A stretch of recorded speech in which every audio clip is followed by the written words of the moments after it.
굿모닝. 거룩과 순결함으로 삶을 살아내시기를 축복합니다. 8월 1일 월요일 아침입니다. 오늘의 말씀은 레위기 18장 1절에서 18절까지입니다. 먼저 말씀을 읽겠습니다. 여호와께서 모세에게 말씀하여 이르시되 너는 이스라엘 자손에게 말하여 이르라. 나는 여호와 너희의 하나님이니라.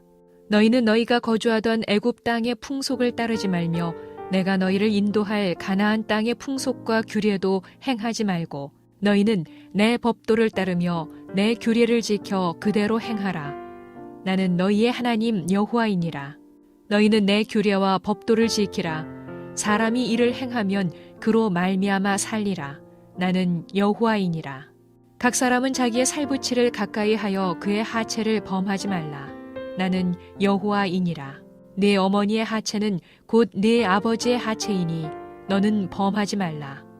그는 네 어머니인즉 너는 그의 하체를 범하지 말지니라. 너는 네 아버지의 아내의 하체를 범하지 말라.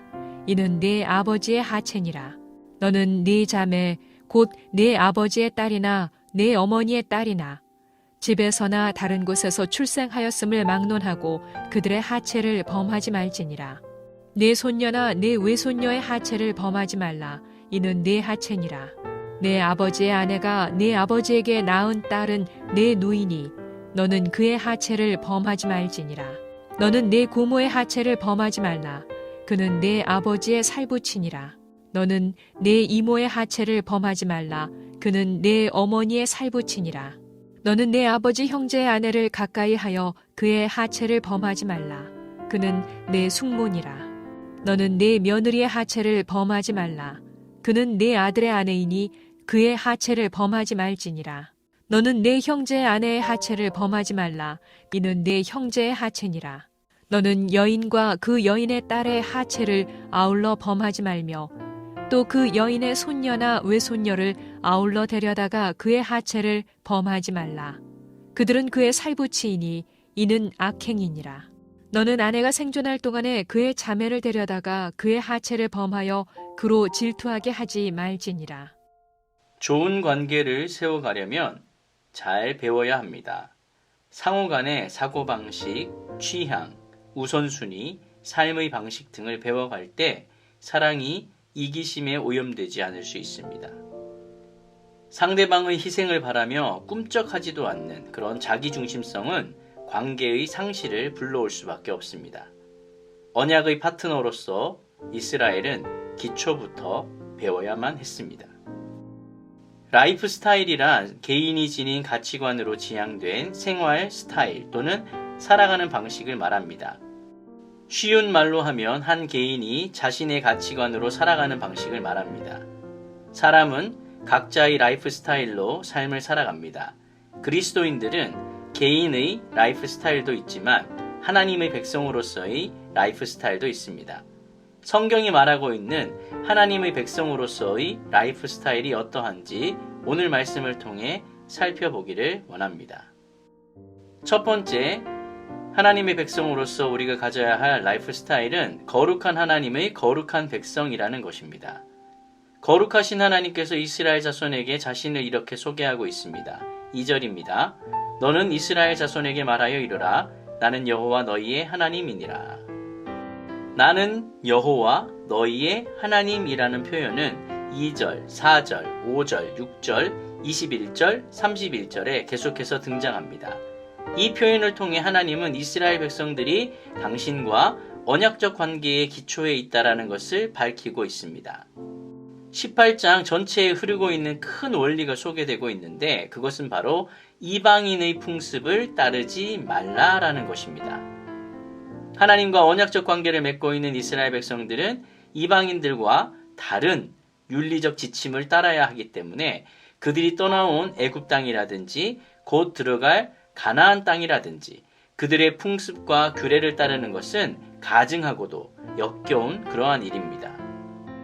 이방의 풍습과 규례를 따르지 말라고 하면서 18장과 20장에서는 대체로 성윤리에 집중하고 있습니다. 성윤리는 가정과 결혼제도의 근간을 이루기 때문이기도 하지만 성윤리가 이방과 구별된 삶을 대표하는 것이라고 볼 수 있습니다.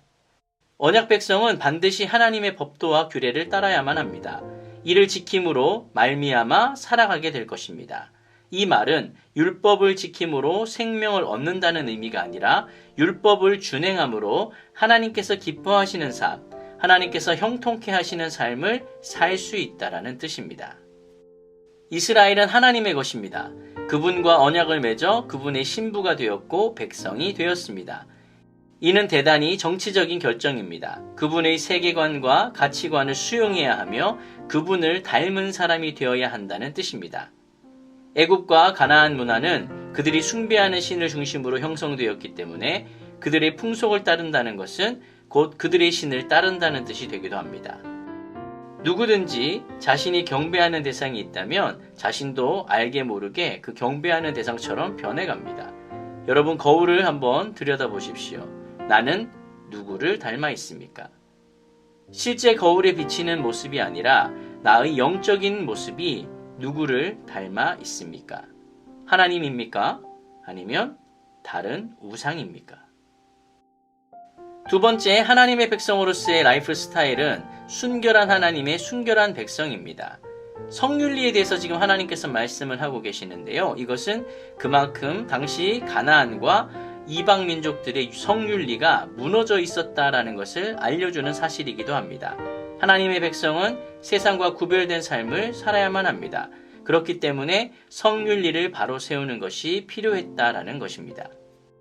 먼저 근친 간의 성범죄 금지 조항을 기록하고 있는데요. 근친 간의 성범죄는 엄격히 금지되었지만 고대 근동 사회에서는 정도의 차이가 있기는 해도 대체로 오랜 전통으로 자리 잡아오고 있었습니다. 오늘 본문에서 다루고 있는 근친 간의 성범죄는 크게 4가지로 나누어 볼 수 있습니다. 첫째는 직계 간의 성범죄입니다. 직계 가족은 부모, 자매, 그리고 딸을 포함합니다. 촌수로 2촌까지이며 가장 먼저 언급된 대상은 바로 어머니입니다. 어머니의 벗은 것은 곧 아버지의 벗은 것이기 때문에 어머니를 대상으로 하는 성범죄는 아버지의 근본을 드러내는 죄악입니다. 친어머니를 범하는 것은 결코 용납할 수 없는 중범죄에 해당되는데 본문은 이를 조금 더 확대해서 말을 합니다. 아버지의 아내를 범하지 말아야 합니다. 이 말은 아버지의 첩이거나 어머니 사후에 아버지가 재혼할 경우 계모가 해당이 되겠죠. 창세기 35장 22절에 르우벤이 야곱의 첩 빌하와 동침하는 사건이 바로 이 규례와 관련이 있는 사건입니다. 또한 아버지의 딸과의 성관계도 금지하고 있습니다. 친누이든 이복누이든 모두가 금지되는 조항입니다. 남매 간의 결혼은 고대 근동, 특별히 이집트에서 일상적으로 행해지던 풍습 중에 하나였습니다. 이 외에도 손녀와 외손녀를 범하는 것도 분명히 죄라고 밝히고 있습니다. 딸에 대해서 언급이 되지 않은 것은 가장 기본적으로 금지된 관계이기도 하고 모든 계명에 내포되어 있기 때문에 그렇습니다. 한마디로 당연한 것이기 때문에 그렇다는 말입니다.